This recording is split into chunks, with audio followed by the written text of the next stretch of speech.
Welcome back, listeners, to another powerful episode of BizBlend podcast where business meets mindset, strategy meets soul, and transformation becomes tactical. Now, today we are honored to welcome Donzel Leggett, principal at Destiny Development Delta LLC, former senior executive at Fortune 200 companies, and also a global transformational leader with 32 plus years of experience, listeners. And he's here to share exclusive insights from his upcoming book, Make Your Destiny Happen, a work that merges visionary leadership, practical execution, and personal empowerment. So, whether you are a founder, an executive, or building your first venture, this conversation will challenge how you define destiny, discipline, and also true leadership. So, Donzel, welcome to the show, and I'm really, really honored to have you here with us. Senna, thank you so much. What an introduction. I'm so happy to be here. This is an awesome day. Absolutely, absolutely, Donzel. I really love the title, the name of your book. This is something with over so many years of experience. Yeah, I'm not just oversaying, but yeah, I have understood that sometimes, yeah, luck is a part of our journey, but it's mostly that we make our destiny happen. So let's start with this concept itself. It is a bold title, but how do you define this? Because, when we talk about destiny, it's often seen as a fixed or spiritual. A lot of coincidence, a lot of luck, good timing, bad timing. So, how would you define this title? Yeah, thank you, Senna. It's like you said, a lot of people have the feeling, or they've been taught throughout their lifetime, whether it's in their faith or whatever it is, that destiny is preset, that no matter what they do, their future is set in stone. And my perspective is absolutely not the case. Certainly, there are some aspects of life that are out of our control, but we can't allow ourselves to be fixated on the things that are outside of our control. Um, if we do that, we'll never be able to move forward. We'll be stuck in a cycle of not being able to move forward. I call it a cycle of no destiny control. What we should be focused on is what we can control. And if we focus on those things, and if we look forward to where we want to go long term, and that's the biggest challenge for most people, is forcing themselves to think long term, where can they go? Where do they want to be? My belief is we can make our destinies happen. And I wanted to write this book to make sure and share that perspective with as many people as possible to uplift. We live in a time where it's a lot of division. There's a lot of strife. There's a lot of things that are happening and changing every second that could make people feel small, make people feel insignificant, and make people feel like they have no control. This book is a roadmap to allow them to transform their leadership and take that transformation into a real plan that makes their destiny happen. And you're right. You are right, Donzel. This is more than relevant, and this is definitely the right time. Um, and are there any specific personal circumstances or moments that made you challenge this narrative of destiny? Did you believe that there is luck, but then something happened and your beliefs were completely changed? There wasn't a moment where I would say that realization came out. I've always had this perspective, and a lot of it comes from my upbringing in that I had a great-grandmother and a grandmother, two very strong women figures in my life that, did not have the opportunities that I had in life. They didn't. They had to leave school early, had to quit school to take care of their families, had to work very, very hard, menial jobs, jobs that most people in society would look down on. My great grandmother was a wet nurse. My grandmother was a maid. But what I saw from them is this tremendous character and strength and leadership. And I just remember thinking to myself, geez, I have tremendous opportunities and they didn't have those opportunities, and they reinforced it to me, "Hey, you can do anything you want." So I always had this mindset of, "It's in my hands. It's not in the hands of luck." Now, of course, they talk about spirituality and these types of things, but what it kept coming back to me was, if they could go through all the struggles that they had to go through in their life and still have the character they have, if I have these opportunities and I take the things I control, I can make things happen for myself. And so that's the mindset that I always had. But there have been several seminal moments in my life where something difficult happened, something bad happened. And I remember thinking I could allow this to just say, well, that's just life. That's the way it is. That's the way it's supposed to be for me. Or I could say, no, this is an opportunity for me to learn from that and make my own luck happen, make my own opportunities happen by learning from this bad decision I made, from this bad thing that happened to me, from what appeared to be bad luck that occurred, and say, wait a minute, maybe I put myself in the wrong position at the wrong time because decisions I made, things I control that put me at risk for things that I don't control. That's more the mindset that changed for me. Mm. That is beautifully said, Donza. So many thoughts in my mind, especially coming from such a simple, humble background, and so much to learn from your great grandmother and grandmother. I think no job is small, in the world. No job is small. And secondly, I completely agree with you. It is about shifting the narrative. It's about flipping the narrative. We are not surrendering ourselves to luck or destiny, but we are putting our maybe more than 100% efforts. We are not giving up. And then maybe some things are not in our control, but we are giving our best. So I think that's what makes that balance in there. Absolutely, Senna. Absolutely. Great, great. And Donzel, talking about your work, you have led organizations up to 10,000 people, that too across continents. So, what core leadership lessons have made it into your book, which you would like to share today with us? Absolutely. It's a great question. I love how you started the podcast by addressing whether it's entrepreneurs, business leaders, disruptors, whoever's listening to this that are in that category. Um, a lot of business books are written for the business leader, and then everyday people have to translate it back to them. What I want to do is write a book that was for everyday people that anyone could pick up and learn from and make their destiny happen. But almost all of the stories in the book and how I developed this leadership model all came from leading organizations, having to develop strategies that were innovative and get everyone around the world on the same page to move forward with those strategies. And so the leadership model that I created starts with authenticity, being yourself, being confident in yourself, treating people with love, being accessible to people, making sure holding myself accountable and taking action. What I'll tell you is those things worked no matter where I was. Whether I was in India, whether I was in Brazil, whether I was in rural America, Spain, Greece, China, they work. People are the same. People may speak different languages. They may look a little bit different. Their culture may be different, but they all want to be cared for. They all want to be counted. They all want to matter. And they all want someone, especially the leader, to be interested in them. What's most important to them? And that's what I did no matter where I went in the world. And I can tell you, I've had one-on-one conversations, over 50,000 hours of my career I've spent in one-on-one conversations. Over 100,000 hours of my career I've spent talking to people, either in small one-on-one discussions or small groups or large groups, getting to know people and helping them understand I care about you, showing them I care about you. So if there's one thing to take away from this in terms of how to transform your leadership, get to know yourself and be authentic. Let your authentic self come through. When you're authentic with yourself, you can stand. When you're confident and assured in yourself, you can stand strong. And when you hold yourself accountable to take action, to make sure the things you say you do, and you go out and you proactively make yourself available to people, show love to people, especially the people who need it most, who expect it least.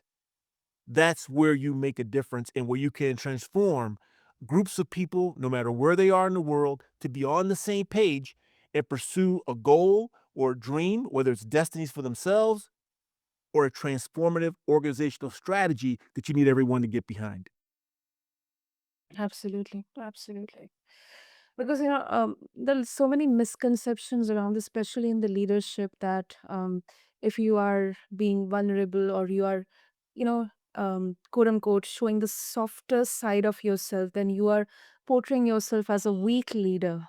So what's your opinion on that, Donzel? Especially, you have had so many hours of one-on-one across different cultures, different countries. So what would you Yeah. say on this? I would say it's the exact opposite. To show people love, especially those you don't know and who may think drastically different from you, that you may not even speak the same language, so you don't know if the message is getting across clearly. To bring yourself down and allow your true self to be seen and shown, for allow people to see you make mistakes. That's hard. That's not weak. That what's easier is to put on a facade to show people. What's easier is to not, acknowledge that you can make mistakes. What's easier is to not allow your emotions to get tied in to people. That's easy to do. It's very difficult when you open yourself up. I'll give you a prime example. When I took over an operation that we had a large Spanish speaking population in the United States, and I had a large organization in Mexico as well. I decided that it would be very important for me to learn to speak Spanish if I'm going to be connecting with my team. It's not fair to them that I have to have a translator with them, but Exactly. when I'm speaking to everybody else, I'm speaking English. So I challenged myself to do that, but it was very hard. And what I found was that when I started speaking and I made mistakes, but kept going, They connected. getting a lot of feedback from everyone saying that they loved that. "Well, why would you like that? That I'm making mistakes. I'm sounding bad." They said, "No, because it shows us that you're willing to make a mistake in front of us. It shows us that you actually do care about us, that you're willing to allow yourself to not look perfect as a vice president in front of all of us. It shows us that you see yourself as one of us, as another human being, willing to speak in our language, even if you don't sound perfect." But I'm not gonna sit here and lie and say it was easy. It was hard. But showing love and being truly accessible is hard. It's not weak, but it is the right way to do things, because those organizations wholeheartedly supported our strategies, gave ideas to make the strategies better. We're not quiet just sitting back, they engaged. Mm. That's what it takes. It takes love, it takes being accessible, it takes showing people you care about them. That's a really heartwarming example. Really heartwarming example, Donzel. Wow.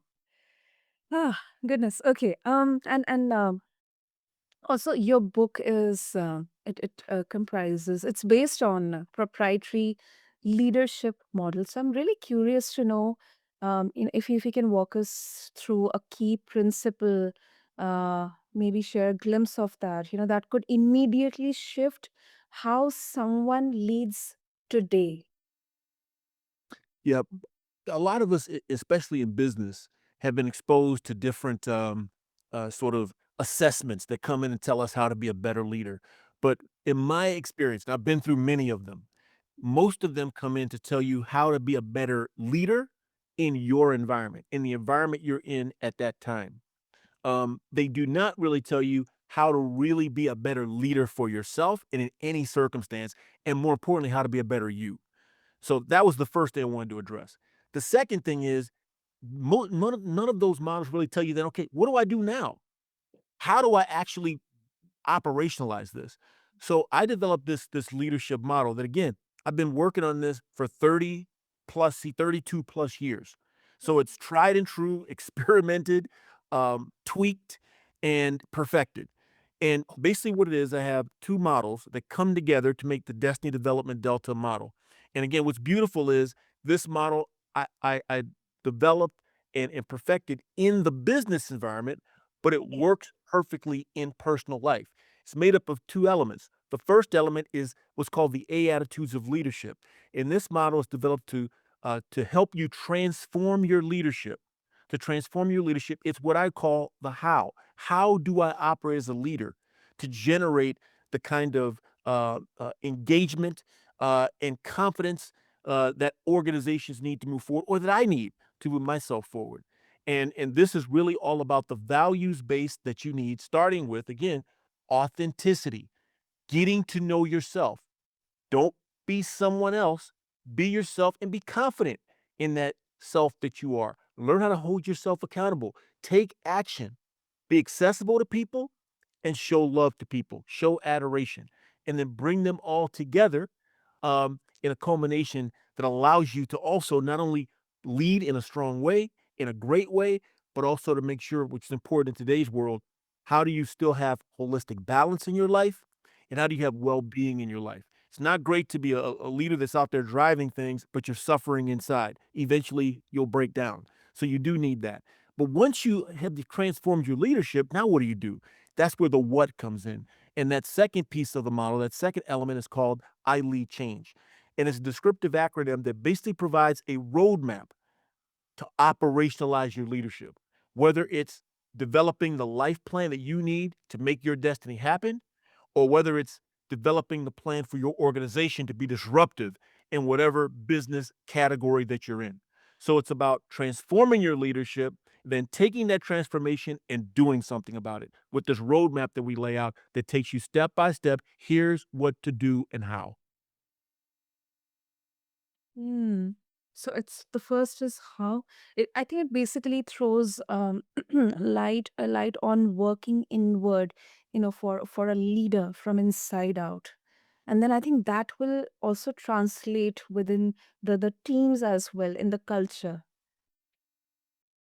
Absolutely. And I've seen it. Like I Mm. said, I've seen it. I've led teams where we had different thoughts on how to move forward, again, across continents, across languages. And I had to bring the team together. And I used this model to do that. And like you said, it starts with inside out leadership, Mhm. transformational leadership, but then it's about how do we Mm. inspire the team to see an objective that's bigger than us, that maybe on paper doesn't look like we can accomplish, that maybe everyone else would think we're crazy to even go after something as bold as that. But if you start with that transformational leadership and you show people that you really care about them and you get them to believe and have confidence in themselves and in you and the team, you can inspire people to go after something that seems outrageous. That's really what we're trying to do, whether it's an objective for yourself around your own life. And again, outrageous could be something that's whatever you think it is. Mhm. From a business standpoint, it could be disruptive.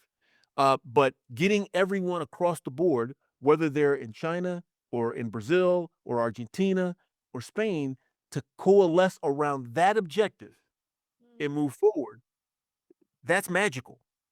I've done it many, many times on very difficult objectives. But it can be done if you start with your own transformational leadership, you care about people, and then you follow this roadmap. Absolutely, absolutely. And of course, and the second one which you mentioned, it's more about, how well you can embrace disruption, innovation, adversities as well. And this is Yes. once again so relevant right now in today's age. When we are seeing globally disruptions and then adversities as well, whether it's economically and maybe other factors as well. So it's really relevant. And also, Donzel, one thing. I mean, you have worked in high performing corporate cultures, which are often results driven. They're very rigid. How do you reconcile that with the inspirational and often emotional language of your leadership model? I mean, is there a risk of it sounding good but failing in practice? Yeah, the thing I'm really proud of, there's a lot of things I'm proud of around my career, but one of the things I'm very proud of is the fact that no matter where I've been, I have Mhm. generated results that nobody else was able to generate before or after. Wow. So when it comes to results, I'm the guy. So this is all about results. My whole point is you can get results that are outsized from anyone else by caring about people, by really being in touch with yourself, by tying into emotions.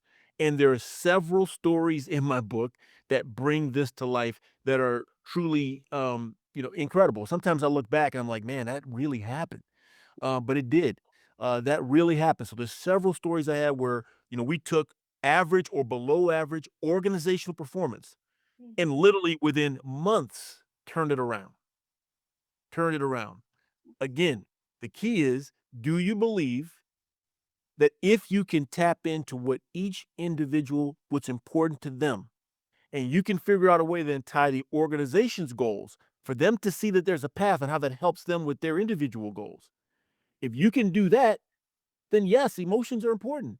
But if you don't take the time to do that, if you don't take the time to get to know people, if you don't take the time to understand what's important to them, if you don't take the time to truly allow yourself to be open so they can trust you, if you don't do any of those things, then yeah, you'll never be able to figure out what is that connection. You know, could you luck into it here or there? Absolutely. But if you want something tried and true, my model works. It works not only for improving people's well being, in their balance, in their lives, which I cared about people's lives on our team, their families, but it also drives outsized results in a world in which results matter more than ever. Yeah. Wow. Interesting, interesting. I'm so looking forward to, go through those examples, and as well as I hope for all the listeners as well. So before we wrap up, Donzel, if our listeners they would like to get a hold of your book and also they would like to connect with you, what would be the best way? Yeah, so first of all, thank you, Senna, for having me on your podcast. This has been fantastic, and I really appreciate it. We do have a website. It's a www.destinydevdelta.com. That's www.destinydevdelta.com. And if you visit our website, you'll not only be able to understand when the book's going to be out. Right now, we're targeting August, probably August 26th will be kind of the release date. But you can also sign up to be on our newsletter to get information, understand when podcasts. I have a podcast going to be coming out very soon. Um, and just kind of be an insider, kind of know what's happening. You can also sign up to get your copy personally signed. So there's a lot you can do by visiting our website. Again, www.destinydevdelta.com. And then if you're on LinkedIn, watch for our posts. You can go to look for me, Donzel Leggett. You'll see that pretty much posting every day, providing updates on what we're doing as well. So that's kind of how to find what we're up to and what we're doing. We're again, I feel like it's a mission that I have to Absolutely. help people find what's most important to them and make it happen. Like you said, I think this day right now, the time we're in is a very challenging time for a lot of people. You would think there's been so many developments, like we have all the information ever developed in the world is at our fingertips. Think about that. That provides a lot of power, Yeah. but it also provides opportunities for people to feel defeated, feel small, because there's a lot of bad things out there as well. Oh, Um, we have AI that's threatening people. There's so many different things. We need hope more than ever. And that's what this book is about. Yes, it's for business leaders who want to drive differential results, but it's for people who want to find happiness in their life while achieving the destiny that they want. Please visit us at www.destinydevdelta.com and check it out.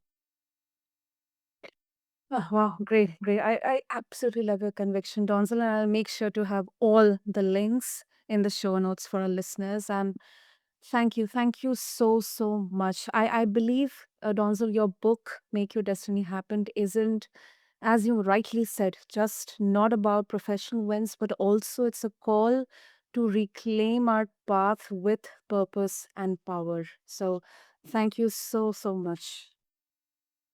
Thank you, Seth. I really appreciate you. And thanks for what you're doing. This is needed. Thank Thank you. you. To all the listeners out there, if you are building something that matters, maybe from the boardroom to your living room, this book and Don's journey, his insights, his conviction it will push you to stop waiting and start creating your own destiny. So don't forget to check out the show notes to connect with Chancel. And also don't forget to follow BizBlend for more such conversations like this, where bold ideas meet grounded execution. And as always, keep blending business with what really matters. This is a host, Sana, signing off. Thank you.